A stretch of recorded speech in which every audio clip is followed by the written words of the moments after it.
This call is now being recorded. This call is now being transcribed.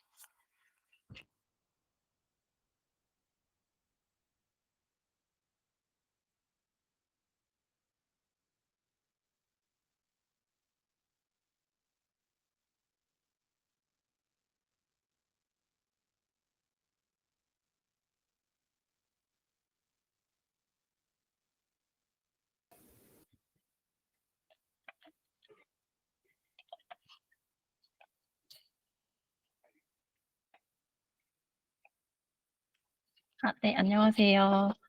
네, 저희 핀테크 스타트업의 홍콩 진출 전략 웨비나 지금부터 시작하도록 하겠습니다. Good afternoon. Welcome to the webinar today. I'm Liz from Seoul Fintech Lab. Today's webinar is brought to you by the Hong Kong Trade Development Council and the Seoul Fintech Lab. We will exploring the dynamic fintech landscape of Hong Kong, diving into various aspects of the ecosystem, regulatory update, investment outlook, and much more. Before we begin, please make sure your audio and video is turned off. And due to the time limit, we will address your question after the session through the survey form. We will also receive requests for meeting with the organizations through the survey. Yes. Now let's start the webinar. We will begin with the opening by Mr. Christopher Lai, Director of Hong Kong Trade Development Council. Thank you. Good afternoon, everyone. Thank you for joining us today. I lead the career team here for the Hong Kong Trade Development Council, a public sector nonprofit organization with the task of facilitating cross-border connections and business partnerships across all sectors, including, of course, fintech. Now, we are here today because we believe there is a great opportunity right now to bring the fintech ecosystems in Korea and Hong Kong closer together. And this relationship is crucial for Korean fintech companies to take advantage of the many opportunities in the global fintech market. Indeed, according to BCG and QED investors, the global fintech revenues will reach US $1.5 trillion by the year 2030. And by then, Asia Pacific would have overtaken the US as the world's biggest fintech market. So as you can see, there is a lot of potential there. Of course, right now, there are a lot of challenges and difficulties around the world, economically and otherwise. And Korea is just the same. We have domestic economic issues and demographic issues, etc. So positivity and perhaps growth or development is maybe not the first thing that comes to your mind.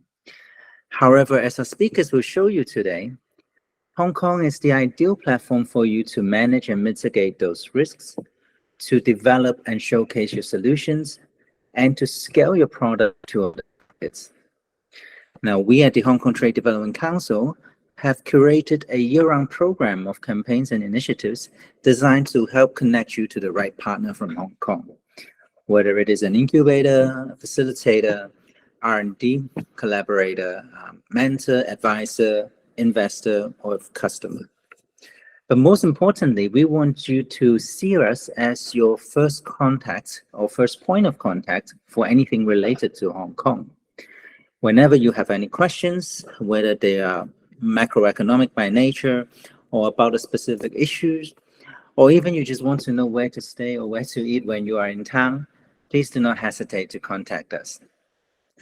Before I go, I would like to express my gratitude to the Seoul Fintech Lab for your continuous support and partnership over the years. And I look forward to working with you again in bringing Korean fintech companies to Hong Kong next January for the Asian Financial Forum. Thank you also, of course, to our speakers for taking time out of their busy schedules, and to all of you for your interest in Hong Kong. I have no doubt today's program will be very useful to you, and I look forward to meeting you all here in Seoul in the not too distant future to better understand your needs and to see how we can help with your growth journeys. Thank you.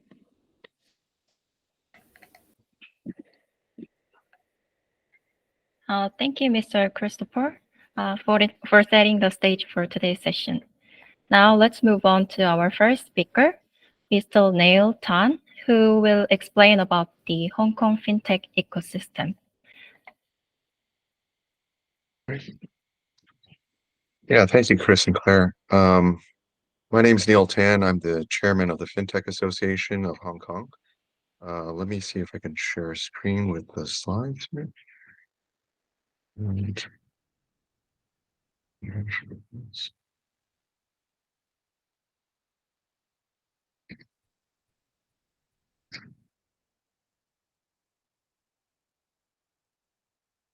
Can you see that? Okay. My name's Neil Tan. I'm the chairman of the Fintech Association of Hong Kong.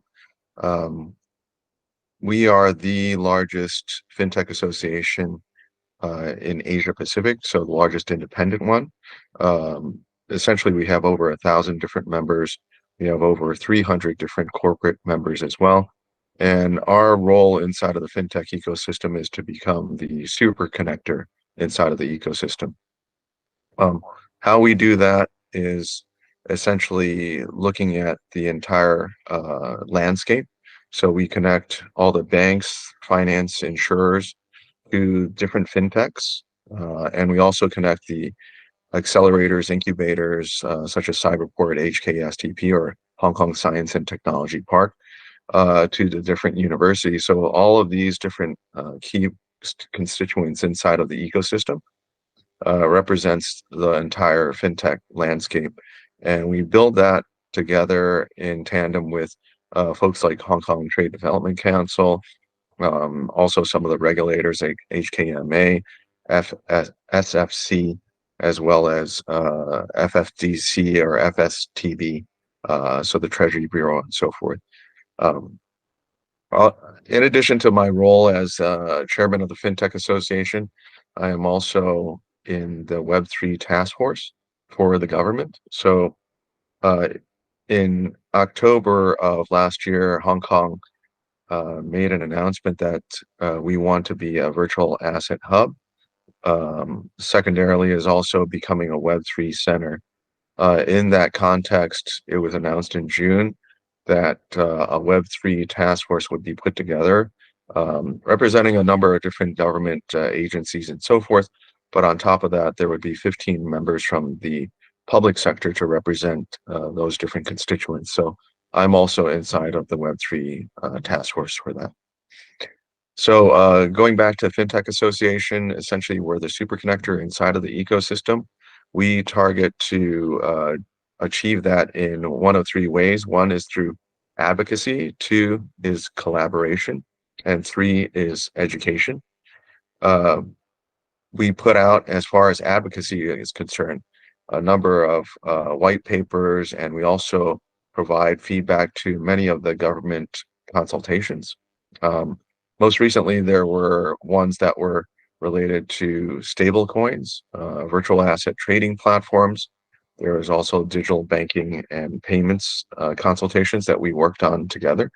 And really, why this is important is that many of the different voices that are inside of the ecosystem have some sort of, either private or potentially public bend to it. So we are completely membership driven. So we're not funded by the government, and we essentially have an independent voice. So we share a lot of those different voices in these different consultation papers to provide our market feedback in terms of how to adequately compete and also commercialize innovation and technology in the fintech space. Second to that is collaboration. So we work extensively across the entire ecosystem, as I mentioned.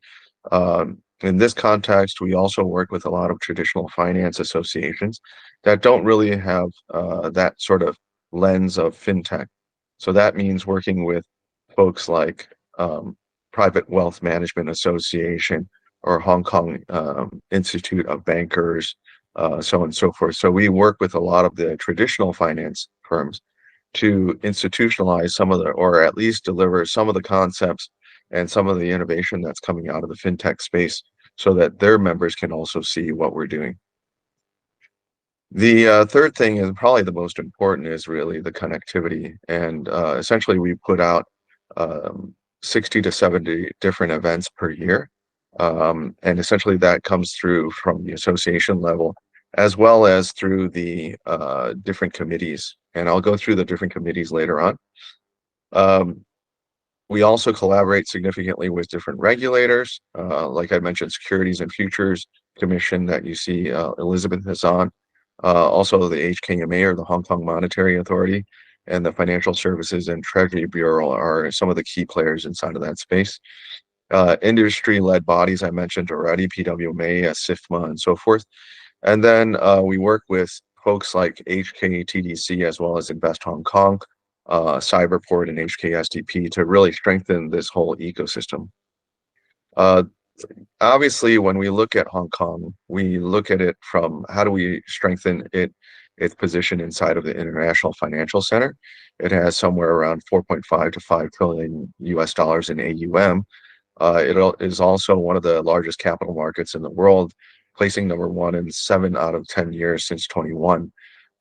So I think, how do we actually push forward and advance the agenda in terms of maintaining its position, but also leading in this type of innovation, right? So the third piece is through education. And what we're putting together is different types of master classes, specifically inside fintech, also inside of Web3, as well as some very specific topics like Greater Bay Area. When you hear about GBA, that is a very big story. And 90 million people, 1.5 trillion GDP. There's a huge opportunity there that's remains to be untapped, and a large opportunity for a lot of fintechs in that space. Some of our members, just to give you an idea, is covers a lot of individuals as well as a lot of corporates, but you'll see a lot of traditional finance firms such as JP Morgan, HSBC, and so forth, and Standard Chartered. But you'll also see a number of different fintechs, whether it's large format fintechs like TransUnion, or even smaller ones like Planto and DigixNode and Fusang and so forth. So it's a very good mix in terms of the community, and we try to drive forward to build that community even stronger. Now, coming to probably what's the growth engine inside of the association are the 8 different committees that we have. And in that context, we have what is called the general purpose technology committees, like AI, big data, blockchain and DLT, cloud and cybersecurity. But we also have very financial service specific committees that are covering these different topics, such as wealth tech and invest tech, reg tech, insure tech, green tech and ESG, and also digital banking and payments. As far as the output is concerned, we have a lot of these types of panel events. We also have a lot of fireside chats, and we have a very strong representation in terms of the expertise inside of this space. So one example of this is one of the consultation papers that was put out by SFC on the virtual asset trading platform, or the VATP license for digital assets. We had over 35 different members inside of that consultation response, and 4 of them were law firms. And we had subject matter experts inside of each of the topics. So where there was a question regarding wallets, we had 5 different members that were inside of digital asset wallet space. Where the topic came in for insurance of cold wallet and hot wallet, we had 3 different experts inside of insurance space that are covering that particular topic. So we have a lot of subject matter experts inside of the space, and I'm sure that we can share significantly more with the folks inside of Korea, or the ecosystem inside of Korea, to develop this type of relationship going forward. So on that note, I'll close out and hand it back over to Claire. Thank you. Thank you, Mr. Neil Tan. Next session will be delivered by Ms. Elizabeth Wang, Director of Licensing and Head of Fintech Unit. at the Security and Futures Commission of Hong Kong. She will provide us with important regulatory updates. Thank you, Claire. Thank you, Claire. Yes, let me first show my PowerPoint. I'm having a bit of technical difficulties, so bear with me, please.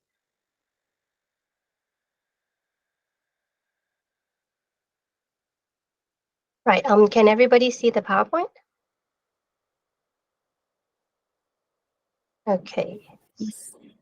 Okay, so let me begin.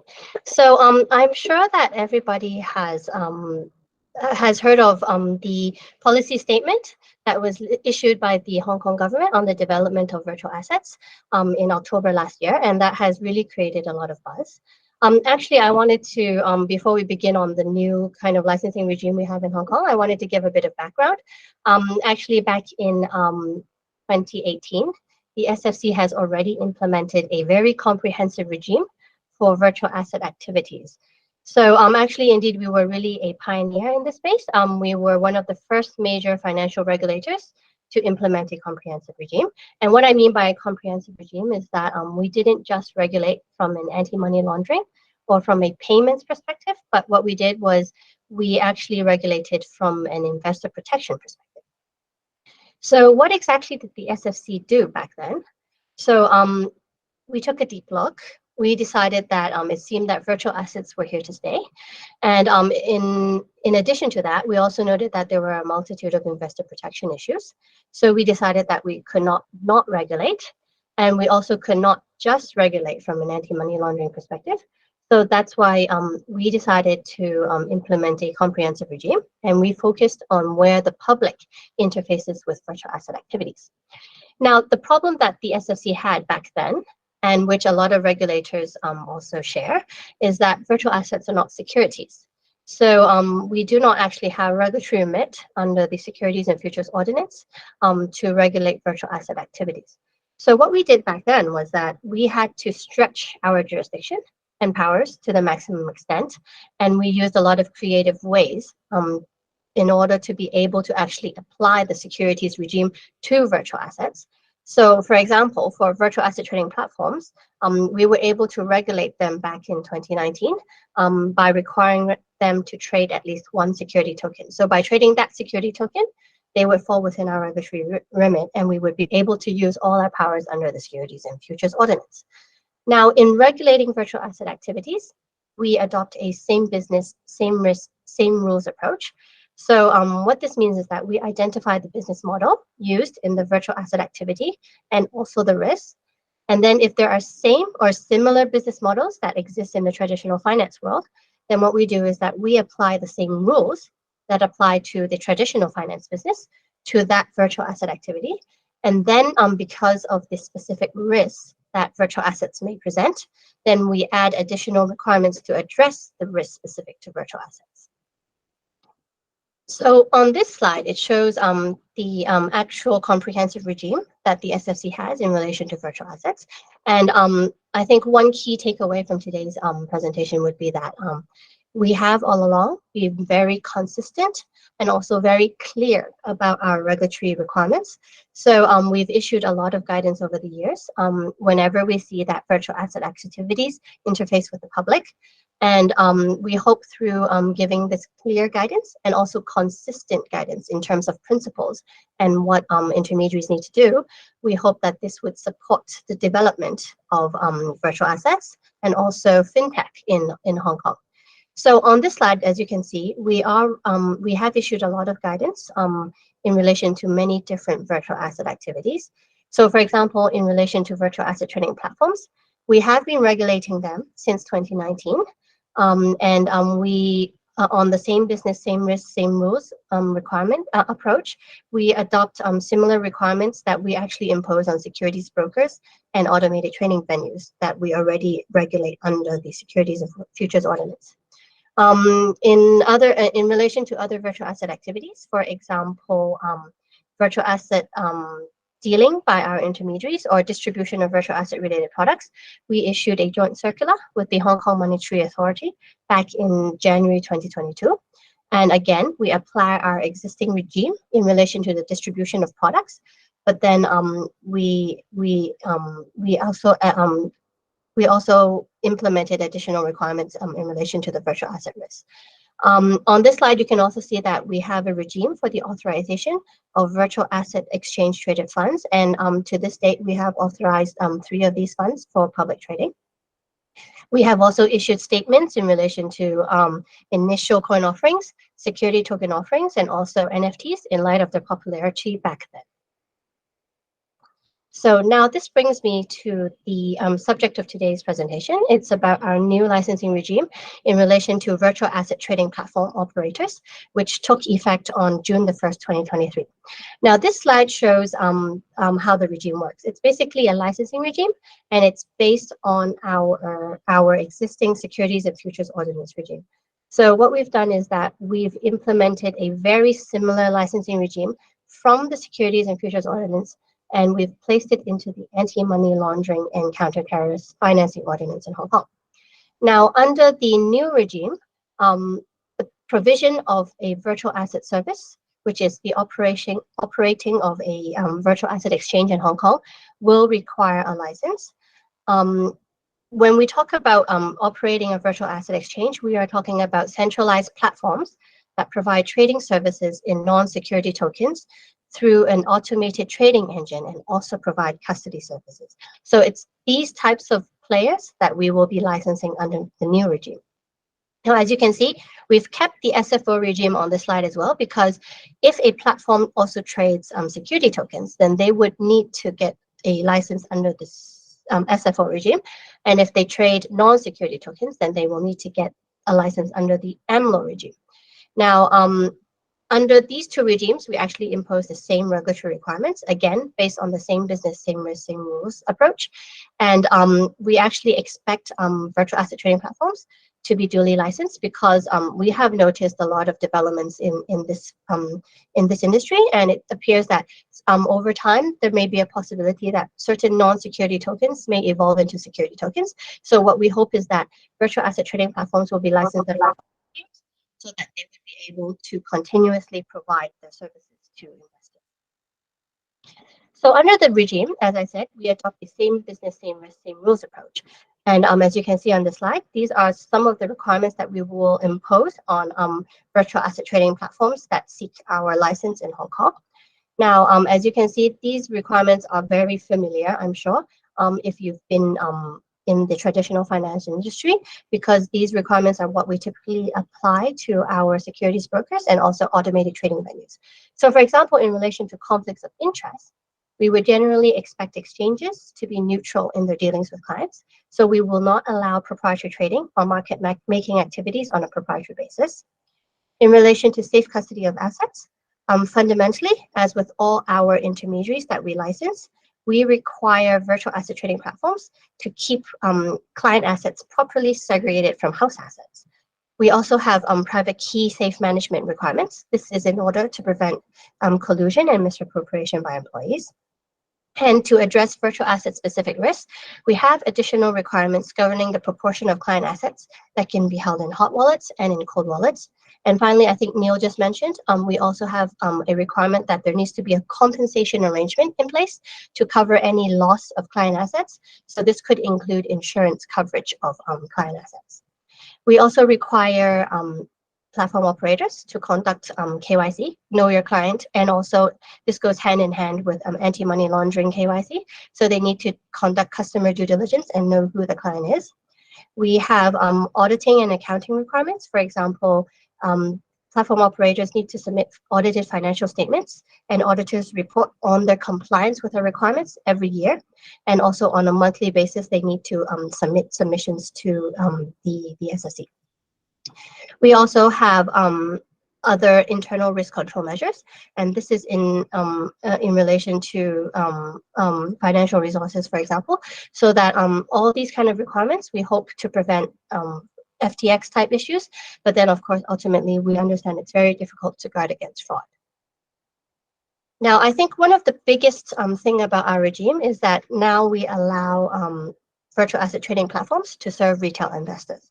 So the reason why we've been able to move from a professional investor-only regime to allowing retail investors is that we think that through the introduction of additional safeguards for retail investors, we would be able to actually safeguard retail investors if they actually trade in virtual assets.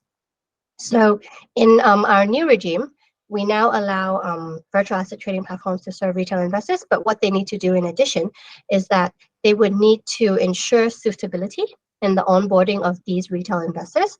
For example, what they need to do is that they need to assess a client's risk tolerance and their risk profile.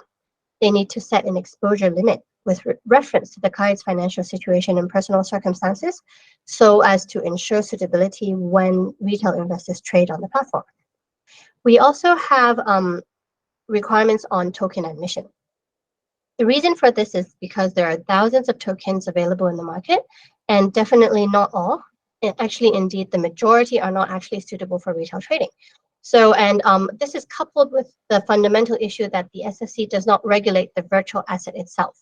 We only regulate the trading activities. Therefore, we have imposed general and specific token admission criteria such that only large cap virtual assets that are of high liquidity can be admitted for trading by retail investors.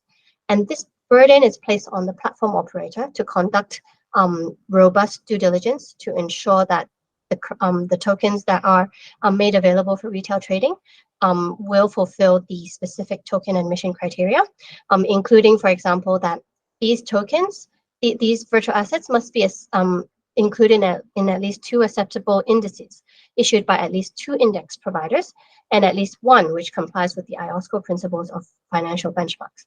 So these are the more robust requirements that we impose before virtual asset trading platforms can serve retail investors.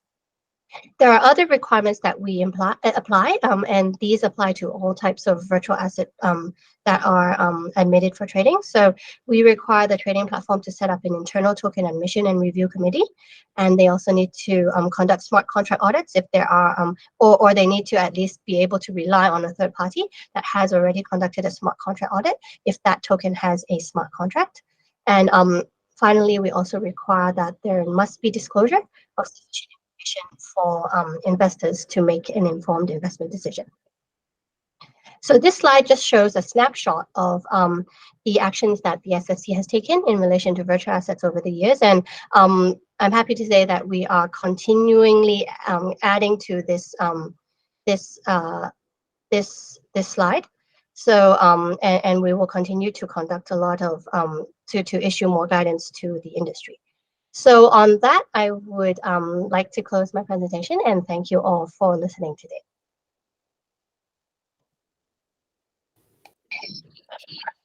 Thank you, Ms. Wang. Thank you for your regulatory insights. Next, Venture Investment Outlook will be delivered by Ms. Anna Wang, co-founder and CEO of Female Entrepreneurs Worldwide. Hello, everyone. Great, thanks. Thanks, Claire. Thanks for your time. I'm going to share my presentation.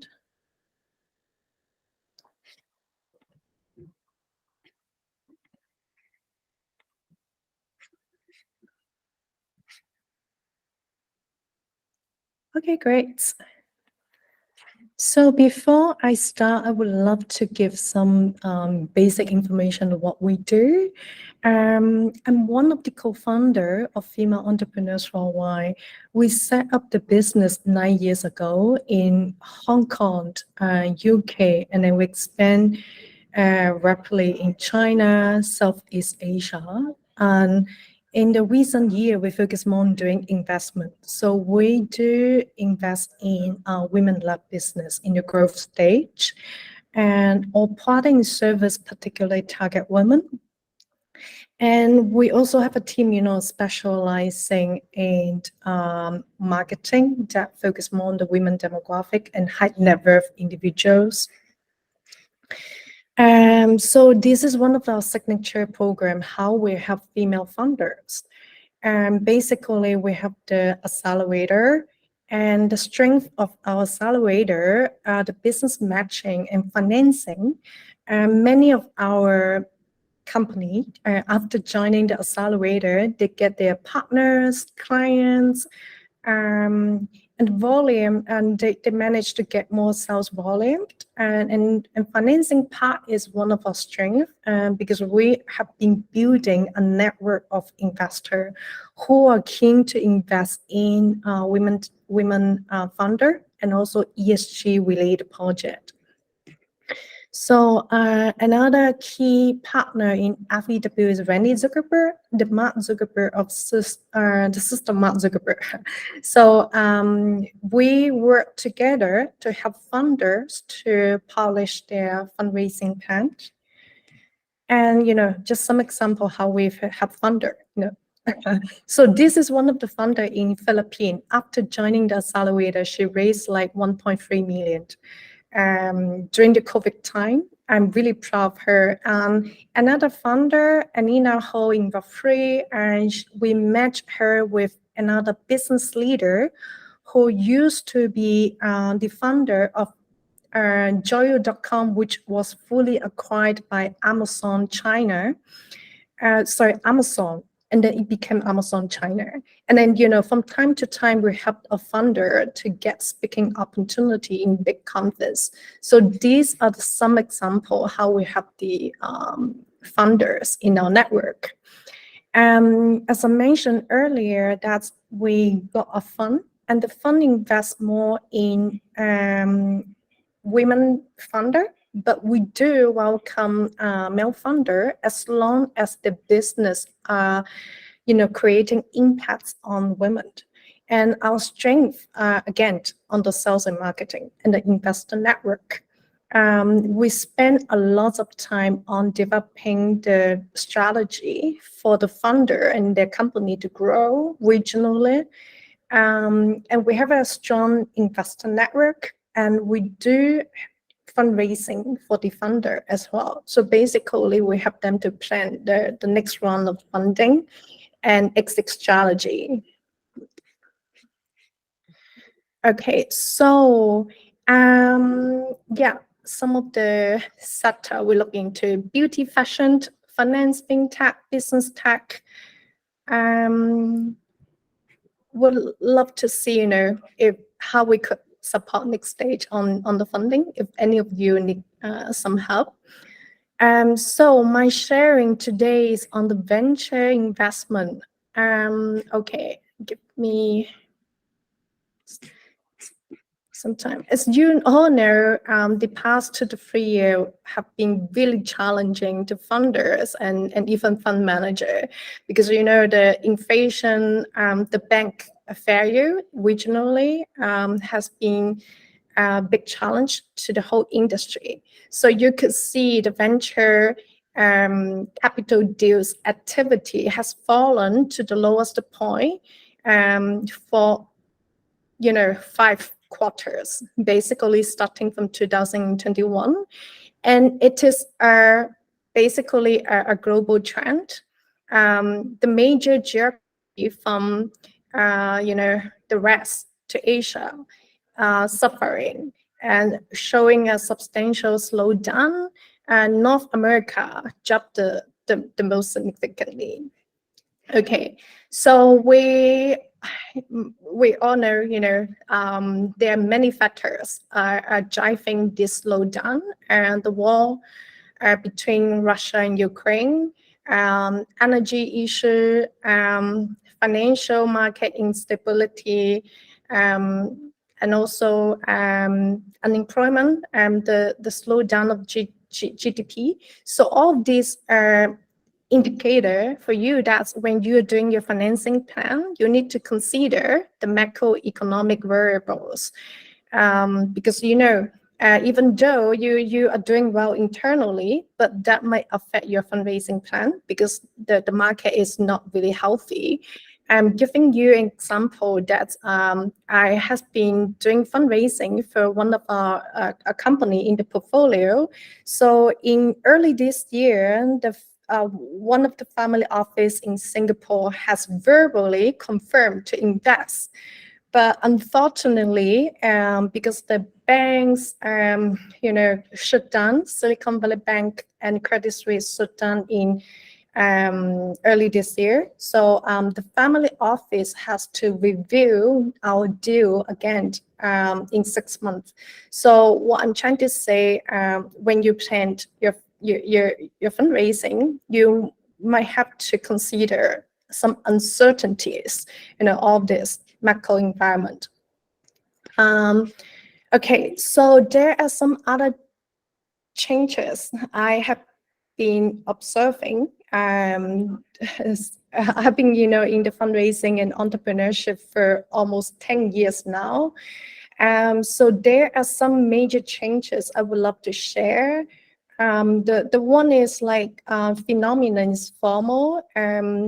In the past, 5 to 10 years ago, when we just start business or doing investment, it's much easier to raise capital in the market because many investors, they miss out the tech boom and they rush quickly into the tech investment because they fear of missing out those opportunities. And later, because the economy slowed down, the war, the China and US politics, so the whole Jumbo effect, the formal effect was taken by the Jumbo effect. So currently, we found investors are quite happy to missing out those opportunities because they don't want to take the risks in those investment deals, and they are much more cautious and careful. And one more thing is like I found those investors have overinvested in the past couple of years and they're making loss. There are some unicorn failed to get IPO.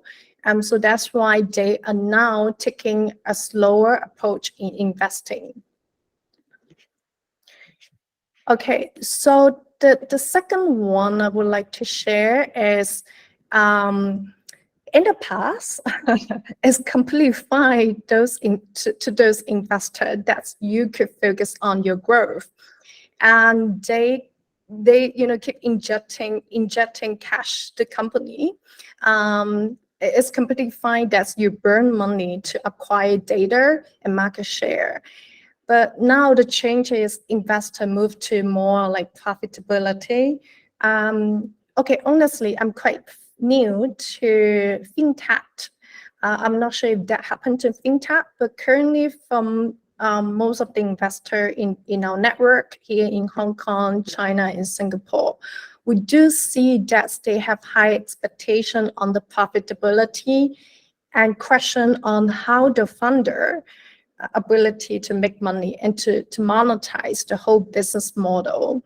So growth was not that high valued.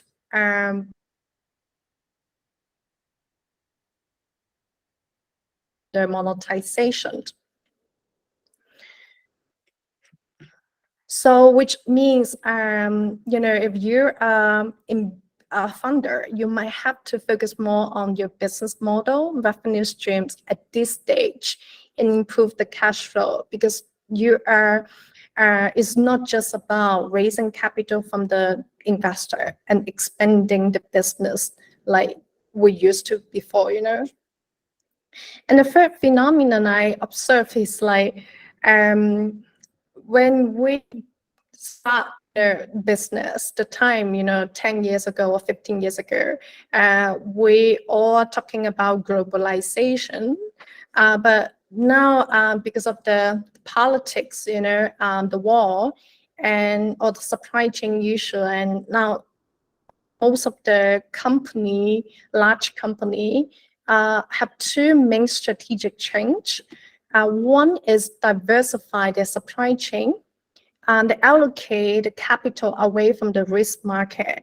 You could see some, because I'm in China, I'm in China and US market. So I do see many investors withdrawing the company and investment out of China.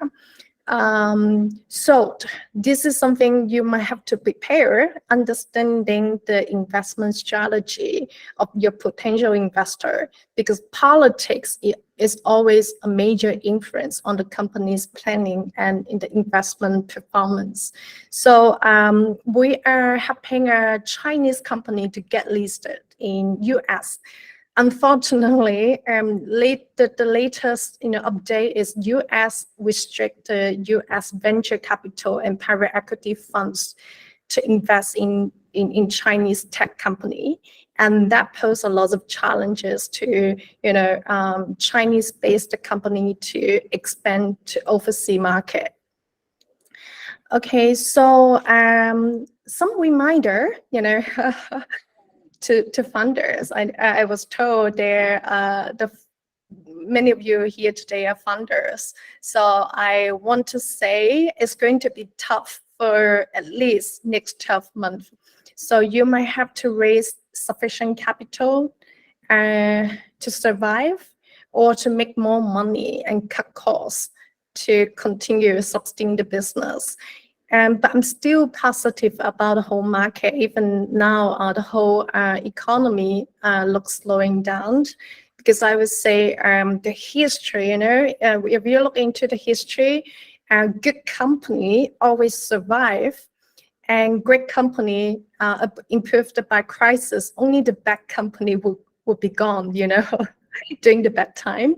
So improve your business model, revenue stream, and improve the cash flow. Ultimately, I would say it's not just about fundraising, looking for venture capital, but also cash flow, improve the cash flow. Okay, so yeah. And additionally, I would say your team is quite important, because the strong team would help you to grow the business stronger, and which is something that investor will look into. Yeah. So I hope my sharing today would be useful to you guys. If you have any question or need any help, please feel free to reach out to me. And thank you, TDC and SLF, for having me today. Thank you, Ms. Anna Wong. It was interesting to see the new trend in venture investment industry. Next, Mr. King Leung, Head of Financial Services and FinTech at Invest Hong Kong, will elaborate on incentive schemes for Korean startups. Okay, so let me just pull up my deck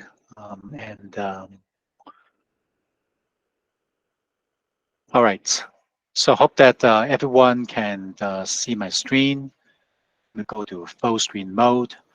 Now, in the interest of time, I won't go through all the content in detail, because the previous speakers have already covered quite a lot of grounds. And again, this is a great privilege. Again, thanks to the colleagues at HKTDC and the organizers for your kind invitation, because this is something dear to our hearts in terms of the major growth initiative of the Hong Kong government, and that is about virtual assets.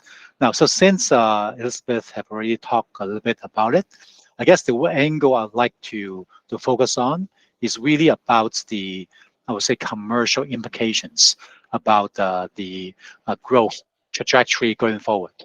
Now, first of all, this gentleman you see on the screen is Mr. Paul Chan.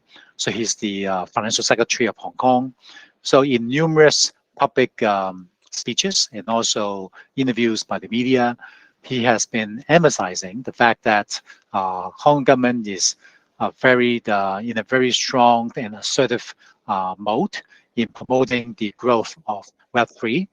But then the key word is not just the growth; it's about what type of growth, and that is about growing not just the cryptocurrency space, but in fact, the one place that we really want to do ultimately is to use the transformation of digital assets and to use that to power the real economy. Now, and in doing so, naturally, we are not just talking about the crypto native audience that we are serving, but instead we are serving the broader economy. And as a result, since the broader real economy, folks may not be as quick in catching on to these new trends. So that's why we have to grow this. We have to be a bit more patient so that I think the broader economy can catch up to this growth. So that's why when you see keywords here is with appropriate regulations, which is something that Elizabeth just talked about, but at the same time fostering growth in a more steady way. Now, another thing just to put in perspective about what exactly I just meant, and that is about the tokenization of real-world assets. So for people in the field, you would know that oftentimes people refer this as the RWA, the real-world assets. Now, and why is this such a big deal? And that's because not just Hong Kong, but also financial leaders around the world, including Mr. Larry Fink, the CEO of BlackRock, also talked to the media. I believe there were a number of videos behind Yahoo Finance that quoted him saying that the tokenization of real-world assets will be transforming financial services sector for the next generation. So with that, we're talking about the stocks, the bonds, the real estate, the funds, the wine, the arts, basically any real-world assets they can think of. Now, in fact, I don't put it here, but there are just numerous studies. And one of them that came to mind is another study I read from BCG. So for BCG, they have been sizing the market of tokenized assets to be $16 trillion by the end of 2030. So it's not that far away, okay? So this is an enormous opportunity. Now, and another way that we like to sort of share with the broader ecosystems, not just Hong Kong, but also in other major markets such as Korea, is that this whole movement into the tokenized assets is not just about finance. And in fact, we are very much interested to promote other sectors. So partly is to broaden our economy so that there are more economic pillars. There's a bit more diversified society. So that's why one of the areas that we are also putting a lot of emphasis as a city is the art and cultural center. Now, I'm sure that I think the friends who are native in Korea, you understand the power of culture that can really propel a lot of economic activities. And also this is where that can offer a lot of opportunities for the younger generation. Now, so why would that be? Now, first of all, Beijing, in their the 14th five-year plan, they have designated Hong Kong as the basically the international arts and cultural center. And there's a reason for that. Now, part of it is because actually Hong Kong, in case you don't follow the art trend, actually Hong Kong as a city is the second largest art auction market in the world, just after New York. So as a result, there's an enormous base of investors who are very savvy in investing into arts. And then you might think, well, what does it have to do with digital assets? Well, I think if you recall, last year, and the past 2 years, as a matter of fact, there were numerous headline-grabbing news about someone paying like tens of millions of dollars to buying like a digital JPEG, right? I mean the NFTs and so on. So we are definitely seeing continued, I would say, the evolution in the art world. That the latest crops of artists, they're no longer creating arts in the traditional media, but instead they're using digital media to do their art creation. So that's why we can definitely see that as this this trend continues to evolve, then we can see that there's a great convergence between digital assets and arts and culture. Now, so there are the regulatory bodies, and just now Elizabeth talked about the roles already, which is an instrumental role to get things going. But then the other thing that is also coming down the pipeline, and that is the stablecoins regulation that will be announced by HMA, hopefully in the coming months. And so there are numerous developments in Hong Kong, so I won't go through them like one by one. So perhaps I'll just pick out a few interesting aspects. Now, first of all, a lot of people ask about, well, okay, so Hong Kong, yes, you came out saying that you're supporting the digital assets, but we heard that in mainland China, actually cryptocurrencies are banned. So how do we reconcile this? Well, one way to understand this is that, in case you're not aware, Hong Kong is under the one country, two systems framework. So therefore, Hong Kong as an international financial center, regulators have basically the regulatory independence to basically do the proper job and have prudent environments for investors. As a result, one of the things that happened that caught a lot of attention last year was back in December, which is like the second bar from the left. There were numerous, in fact, there were two ETFs being launched, crypto related. One is Bitcoin futures related, the other is Ethereum futures related, issued by CSOP. Now, and in case you don't know who is CSOP, there's almost like a China BlackRock, if you will. They are in fact, if not the largest, it's one of the largest asset managers, originated from China. So, but since they already have a presence and a licensed entity in Hong Kong, so they're using that entity to issue these two crypto-related ETFs. So this is a way also for Hong Kong to demonstrate to the world that we are operating under the one country, two systems. So while, yes, cryptocurrencies are still banned in mainland China, but in Hong Kong, this is completely legal. Now, the second thing that is also worth notice is the third box you see on this slide, and that is the launch of tokenized green bonds. Now, so actually, Hong Kong is already the second largest green bond issuing market, just behind mainland China. If we have to separate the two, since Hong Kong has a pretty special role to play. Now, so in fact, the second largest in the entire Asia Pacific, in which we raised over $80 billion of green bonds last year alone. Now, and one interesting new developments is that I think for those of you who are in ESG and green-related field, you might notice that there's a lot of people talking about greenwashing. So this is this initiative of tokenizing green bonds is exactly that. So on one hand, we also would like to continue to raise more green bonds to power different green projects. At the same time, we tokenize it so that you can basically tie the bond with smart contracts, a lot of IoTs, the sensors, the data feeds, and so forth, so that you are able to tie the behavior of the green bond issuer to the actual green activities being promised, right, by the issuance. And so this is one way for us to contribute to global ecosystem to hopefully reduce the greenwashing phenomenon.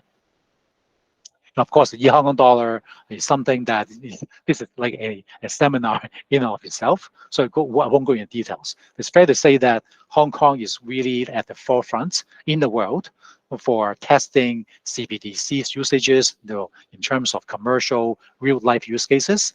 At the same time, we also together with the stablecoins issuance. So now you have two sort of digital currencies, different formats of it, so that we are able to be ready for the upcoming major transformation in the digital economy. Now, so this is essentially a timeline. So I won't go into details because just now I talk about a number of them. The one thing I just want to give you a sense without going through the details is that these are just the snapshots of some of the things that happen.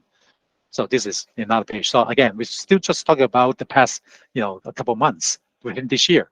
There are so many things happening in Hong Kong in different aspects, from funding to regulation to the ecosystem, powered and responsible by Cyberport, in which our good friend Victor will present shortly. So there's just a lot of things happening. So for those of you who would like to understand a bit more, we welcome you to Hong Kong so that you can experience yourself. And myself and the colleagues at Invest Hong Kong, of course, I think with Cyberport and the regulators, and then of course, Fintech Association under the leadership of Neil. I mean, all of us are here to help you understand better about the ecosystem and where are the opportunities and the resources. Now, again, there are a lot of details, and I would like to touch on a few that might be of interest to you. Now, because of this enormous opportunity around Web3 and digital assets. We've been getting so much. It's not just this, but there's just a lot of interest around the new developments in Hong Kong. So we've been tracking the progress of the inbound immigration or visa application to leverage on a number of talent schemes, so that international talents, including, of course, from Korea, are welcome to come to Hong Kong. And just so you know, as of today, this is only August, from launching these new talent schemes from beginning of this year to now, roughly 8 months gone by, we've already approved 80,000 of these new talent applications. So that's why this is something that is going to give us another great injection of the talents, so that we have more smart people to power all these new initiatives, such as Web3 and digital assets. So these are some of the other details, and so in the interest of time, I won't go through the details of them. Now, another thing, just to give you a sense, in case you're interested to tap into the ecosystem and would like to collaborate with some entities when it comes to like blockchain, co-development, for example, who do you go to? Now, one of the folks that you can talk to would be the universities. And in fact, from the CoinDesk ranking of the top blockchain programs around the world, in the year 2022, of the top 20, 4 universities were actually from Hong Kong.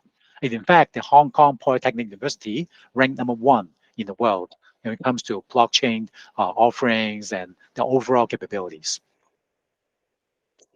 And another exciting thing is that Hong Kong, we also launched a new investment organization under the Hong Kong government. It's called HKIC, Hong Kong Investment Corporation.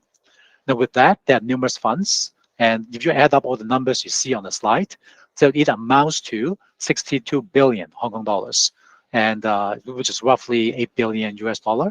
So the $8 billion US of firepower is will be deployed towards a number of the key verticals. So that includes, which I did not put on this slide, that includes fintech, which of course covers digital assets and Web3 by extension. And number 2, we also would cover the life science / biotech. 3, AI, big data. And 4, advanced manufacturing. So these are the 4 verticals that are the priorities of governments at the moment. Of course, we're going to expand these 4 over time. So again, this is another exciting developments with the financial dry powder for us to propel all these new initiatives. And then there are others. So again, I guess I won't steal the thunder from Victor about the budgets for them to drive Web3. So I guess I would skip through that. And then, of course, I think the Science Park are also doing a lot of exciting things, particularly when it comes to deep tech investments. And so last but not least, in case you want to experience and really find out more about fintech developments, we definitely welcome you to come and join us at the Hong Kong Fintech Week, which will be held during the first week of November. And then the main conference will be held on the 2nd and 3rd of November. And then there are different tracks, and you have the investors, the GBA, which is the Great Bay Area, that Neil talked about. And there are just so many things happening this year. And oh, by the way, and again, I didn't put it in here, but because of the Web3 movements and the welcoming stance on the Hong Kong government's policies, regulations, and so on, we've attracted a lot of attention, including, some of the big boys are also coming over to Hong Kong to partner with us. And one of them is the Yuga Labs. So the Yuga Labs is the organization behind the famous Bored Ape Yacht Club, the monkey face, right, the NFTs. And they have this flagship event / party called Ape Fest. And guess what? They're bringing Ape Fest to Hong Kong at the Hong Kong Fintech Week. So again, if you're interested and you're like a diehard Ape fan, so congratulations. We have a number of huge parties in Hong Kong to celebrate fintech and Web3. So we hope to see you in Hong Kong. So again, I have some information here in terms of how you can reach either like email, WhatsApp, LinkedIn, and Terry is basically our Web3 team lead. He's much more knowledgeable than I am. So in case you have any questions specifically on Web3, so Terry is also someone you can reach out to. So with that, I just want to again thank to the organizers for providing me this opportunity to share all this information with your audience. Thank you so much. Thank you, Mr. King Leung. Virtual asset and Web3 seems to be a hot topic in Hong Kong.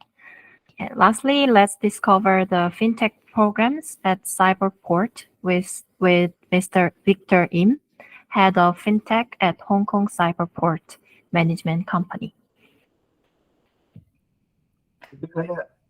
Thank you, the organizer, for having me to join this. Sorry, I got a flu, so my voice may be a little bit not so clear.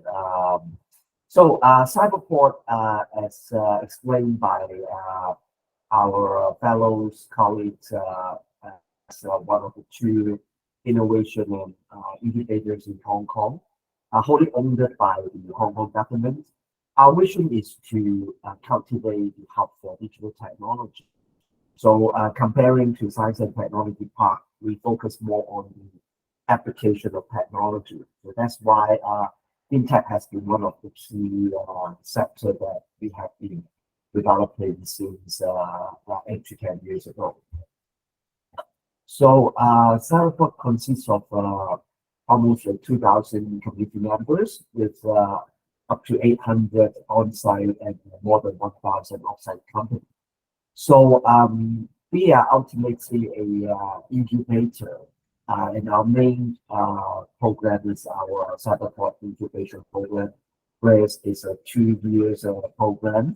And for those who complete our program and graduated, they are still part of the communities. That's why you can see there are more than 1,000 off-site companies.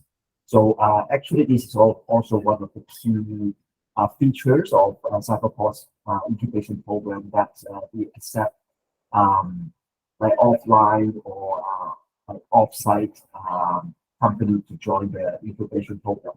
That means not necessarily need the physical presence in our office. So I guess that makes it even more suitable for those who are online, Korean, who are interested to develop in Hong Kong. So we divided our companies mainly into 3 clusters or 3 industry verticals. So I'm the head of fintech, in charge of the fintech verticals. We also have the digital entertainment with esports and metaverse, AR, VR, etc. And also smart living / smart city. So pretty much things not fintech and not digital entertainment refers into that area. So including Klook, that you guys may be familiar with, Google X, who is another unicorns of us who got listed in the Hong Kong Stock Exchange last year. They're doing their logistics business.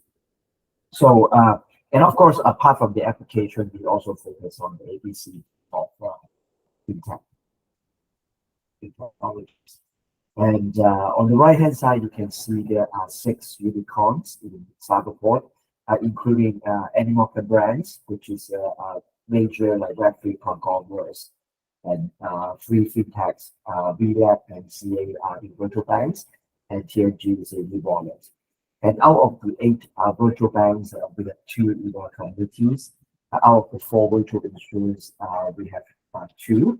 And in fact, this chart has to be updated.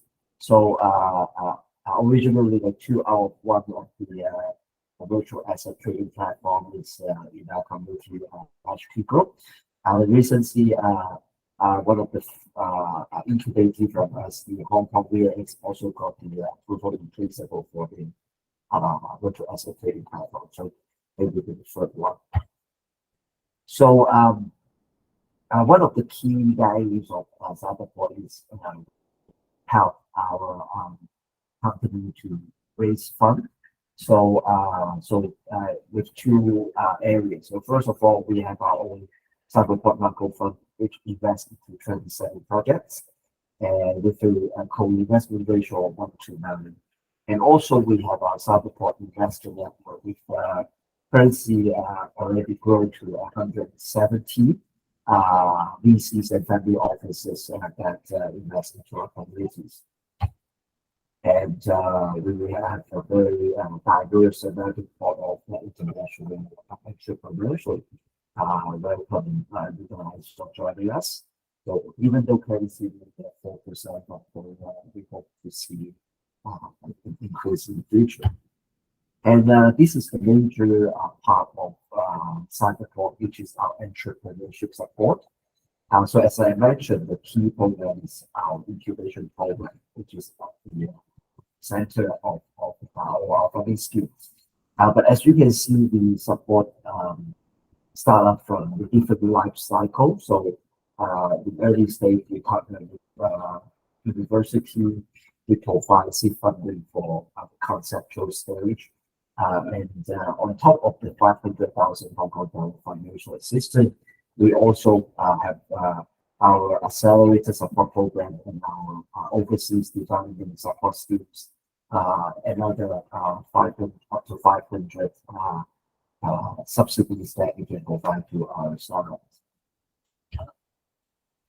These are the projects that we recognize in our macro fund.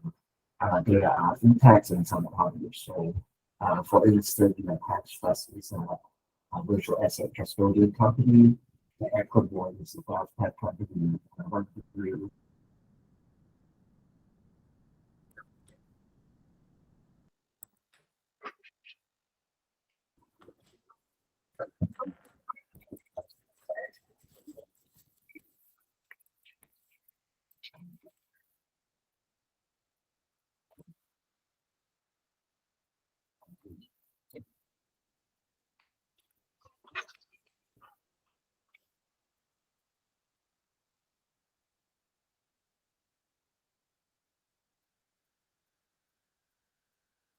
Hello, can you still hear me? Sorry, my computer just kind of stopped. Oh, yes. Oh, the screen is stopped. Let me share again. Yes, please.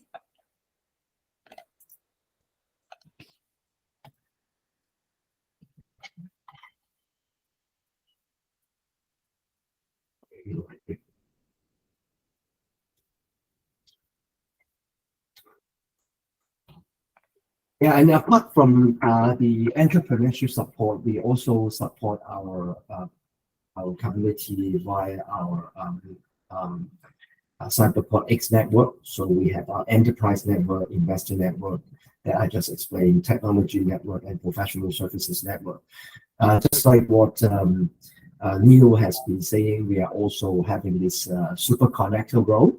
So whatever resources you need, we help you to connect. The enterprise network, we work with major enterprises in Hong Kong, including the major financial institution, banks, insurance company, to provide opportunity for lending your business, as well as collaborating and co-creating new solutions. And this is a quick glance of our fintech ecosystem and landscape. So we have close to 500 fintech companies in various categories. We work closely with different government financial related bureau, as well as the regulators such as Hong Kong MA. So we have facilitated something called proof of concept, whereas we provide funding support for tech firm to conduct proof of concept with a financial institution without the financial institution to pay, which is a well-received program. We funded a total of more than 150 projects in the last 2 rounds. We also organized the AML Lab with the Monetary Authority, the banking regulators of Hong Kong. And we also partner with corporate like Accenture, which is to have an accelerator called the Fintech Innovation Lab, which we have organized for the 10th anniversary this year. So these are the recent developments that you can have a glance on our focus. For example, virtual asset, for example, ESG, we co-host the Earth Forum with the Friends of Earth. We are also like having a lot of collaboration with Shenzhen and the GPA area. And we also have collaboration with, for example, Middle East and some other conferences. And I think one of the hot topics today is Web3. So Cyberport has been appointed by the government as the Web3 hub, and also being granted 50 million Hong Kong dollar to promote Web3 development in Hong Kong, whereas we focus on three main areas: the talent cultivation, industry development, and the raising of public awareness. So we also support and sponsor a lot of events related to Web3, and we are going to open our Web3 Living Lab, which is a showcase of a lot of real-life use cases of Web3 technology, not just on virtual assets. And very soon, in fact, we are going to administer a Web3 specific POC scheme that will be launching late October, early November, and please stay tuned. And in the last couple of months since the policy address, there are more than like hundreds of companies that landed in Cyberport, whereas joining our incubation program or becoming a tenant.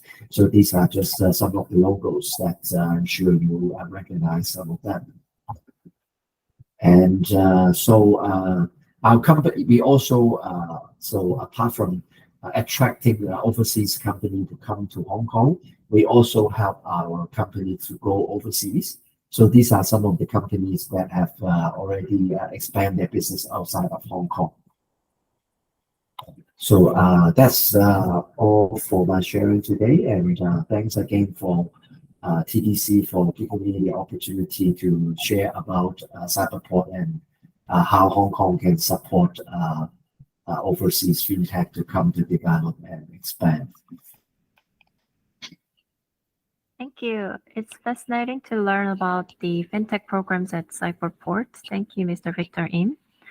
As we approach the end of our webinar, I want to express my gratitude to all our speakers for sharing your expertise today. I hope this webinar has offered valuable insights into Hong Kong's position as an international fintech hub to you all. I now invite Ms. Eunice Kwan, Director of Seoul Fintech Lab, to provide us with closing remarks. Hello, everyone. As mentioned, the winner of fintech startup has no choice but to go overseas for market expansion and growth.